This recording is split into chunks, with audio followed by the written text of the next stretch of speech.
સરસ મજાની હોટલ હતી. ઈ હોટલની અંદર ભીડ એટલી બધી કે એની કોઈ લિમિટ જ નહીં, એમ એટલી ભીડ. પણ ઈ ભીડની અંદર એક એવો વ્યક્તિ કે ઈ બિલ આપ્યા વગર વયો જાય. એમાં મેનેજરને ખબર કે આ 6 મહિનાથી બિલ નથી દેતું. આ ભીડનો લાભ ઉઠાવી અને આ નીકળી જાય છે. એને શેઠને વાત કરી કે શેઠ, તમને એક વાત કહું, તમને ખબર છે કે આ 6 મહિનાથી એક જણો આપણને બિલ દીધા વગર વયો જાય, છાનો મુનો વયો જાય, તમને ખબર?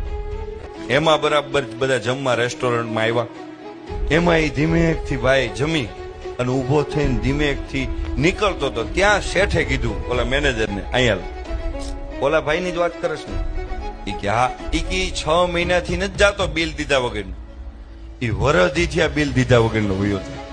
એ કે તો તમને ખબર છે તો તમે એને કઈ કેમ કહેતા નથી? એ કે ઈ જયારે જમવા આવતો હશે ત્યારે ઈ ઘરેથી પ્રાર્થના કરીને આવતો હશે કે હે ભગવાન, આની દુકાનમાં કાયમ ભીડ રાખજો જેથી કરીને હું બિલ દીધા વગરનો નીકળી જાઉં.